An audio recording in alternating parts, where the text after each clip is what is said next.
world in solidarity with the Palestinian resistance against Israel's brutal colonial project. B'nai Brith complains that the Al-Quds Day demonstration is unpopular. It's not representative. Well, I remember 2 years ago in 2014 when Israel was conducting one of its normal attacks on the defenseless people of Gaza. There were 25,000 people here in the Al-Quds Day demonstration. 25,000 people who support the Palestinian cause.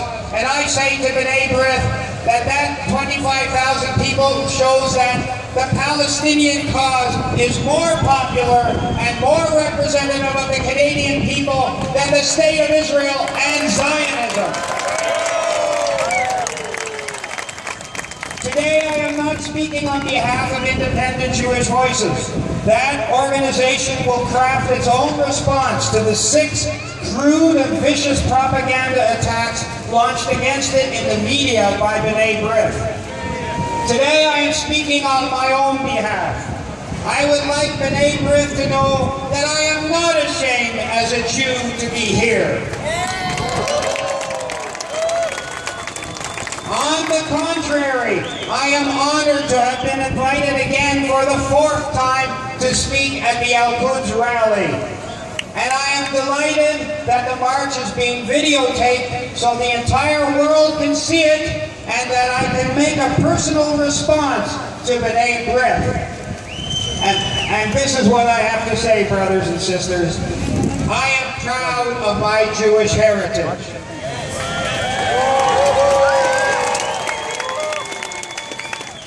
My Jewish heritage informs me to oppose the racist practices of the Israeli government against the indigenous people of Palestine. My Jewish heritage informs me to oppose the Israeli government's oppression of the human and national rights of the Palestinian people.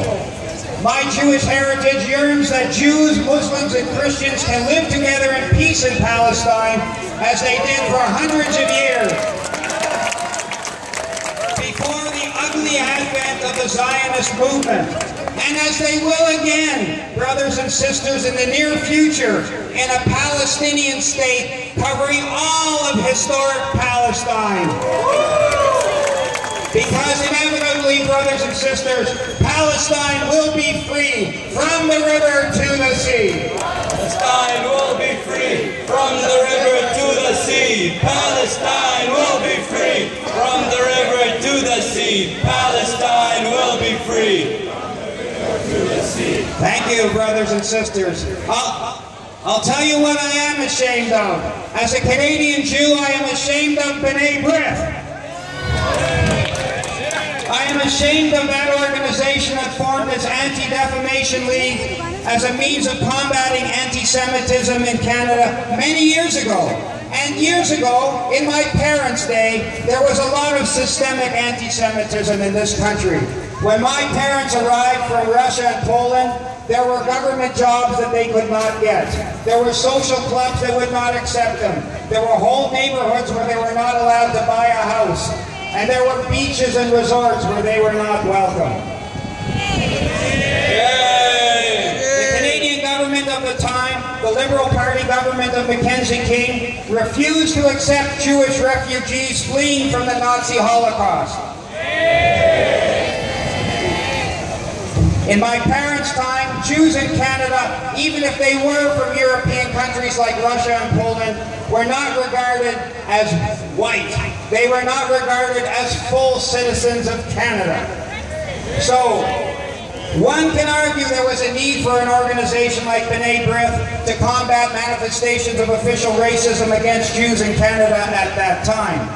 However, with the establishment of the State of Israel, largely due to the dirty deeds of Lester D. Pearson, who became another Liberal Party Prime Minister, and his monstrous partition plan for Palestine in 1947, Jews in Canada suddenly became white. The restrictions on home ownership were lifted, club membership, access to Canadian society, even to the highest levels of government were open to Canadian Jews. There is no official anti-Semitism against Jews in Canada today, though there are still a number of anti-Semitic hate crimes that take place across the country every year. And this is quite different situation than for the Arabs, the Muslims, the blacks, and the native people in Canada who every day face racism and racial profiling.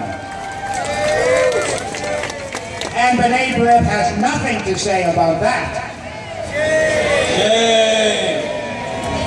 So why did this change take place for Canadian Jews? It took place because the ruling class in Canada, which is embedded in the U.S. imperial system up to its armpits, supports the State of Israel as a watchdog over the empire's claims to Mideast oil. The USA needs Israel to be its main military base in the Middle East and doesn't give a damn about the national or human rights of the Palestinians, the Syrians, the Lebanese, or any of the countries that Israel attacks constantly, year after year.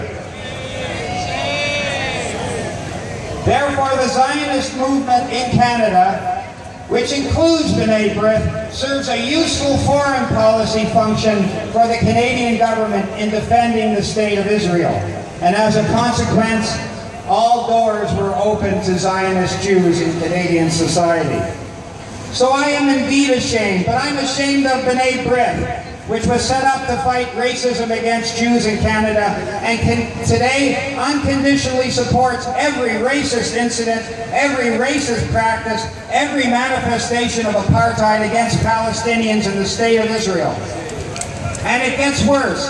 Anybody in Canada who dares to speak out against the criminal activities of the Israeli government is immediately denounced by B'nai Brith as an anti-Semite.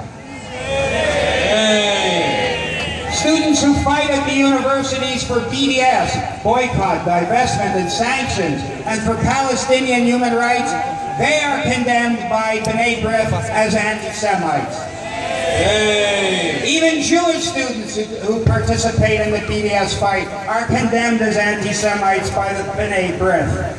The Israeli government is afraid of BDS because boycott, divestment, and sanctions was a powerful tool to bring down the apartheid regime in South Africa 25 years ago.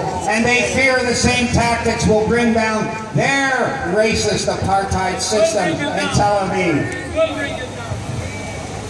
B'nai Brith has also attacked independent Jewish voices. Independent Jewish Voices launched a campaign recently to take away the charitable status of the Jewish National Fund in Canada. The Jewish National Fund raises money in Canada to ethnically cleanse the Palestinians in Palestine. They use the money to, quote, Judaize East Jerusalem by demolishing Palestinians' houses and throwing them out of their houses and putting Jewish settlers in there. They use the money to build parks, reforestation projects to hide their crimes of demolishing Palestinian villages. Parks like Canada Park, shamefully. And in Canada, people who donate to the Jewish National Fund, they actually get a tax-free deduction on their income tax, which means that we all are subsidizing the Jewish National Fund.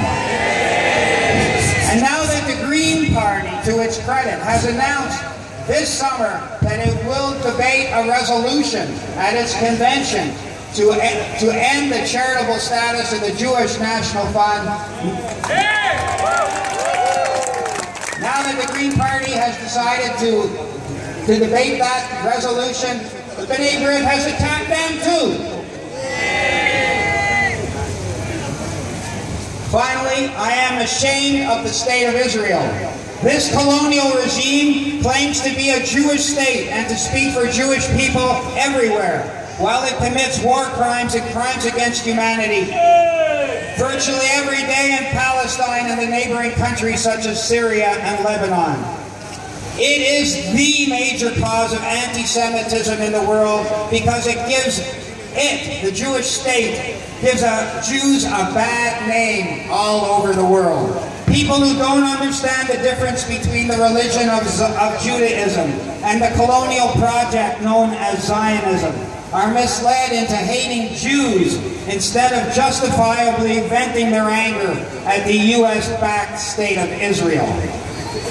So let me make it clear, to criticize the state of Israel and to support the right of the Palestinians is not anti-Semitic. It is the right thing to do.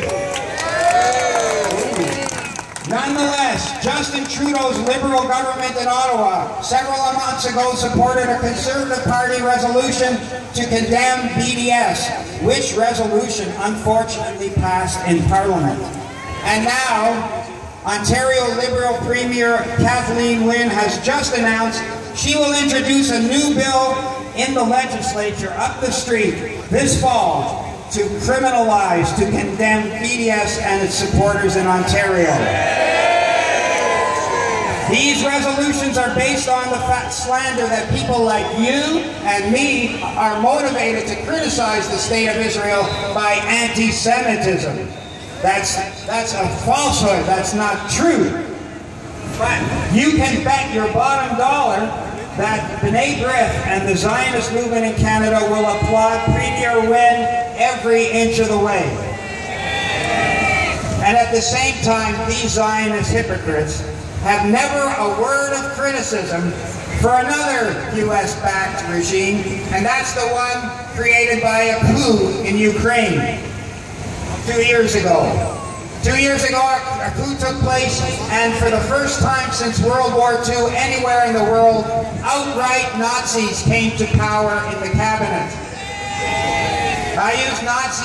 I use the word purposely because the fascist parties who are in part of the Ukrainian junta are the same parties that were allied with Hitler during the Second World War and helped to exterminate the families of innocent Jews, men, women, and children in Ukraine during the Second World War. I say, shame on B'nai Brith, the Zionist movement, and the Canadian government that cozies up to that Ukrainian fascist government. In conclusion, I hope you will productively use the few months left before the legislature resumes sitting in the fall up the street. Please lobby your member of the provincial parliament not to support Kathleen Wynne's resolution to condemn and possibly criminalize BDS in Ontario. I'll tell you also that if that resolution passes, it will be much more difficult to organize an al-Quds Day rally in Queen's Park after that.